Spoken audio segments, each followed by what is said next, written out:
Herkese merhaba arkadaşlar, kanalıma hoş geldiniz. Yepyeni bir video ile karşınızdayım. Arkadaşlar, bugünkü videomuzda Türkiye'nin ünlü oyuncusu İbrahim Çelikkol'dan yepyeni görüntüler geldi.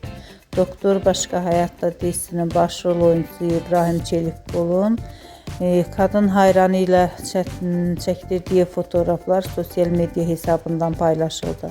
Ben de bu muhteşem görüntüleri sizler için YouTube kanalımda video halinde sunuyorum. Umarım beğenirsiniz.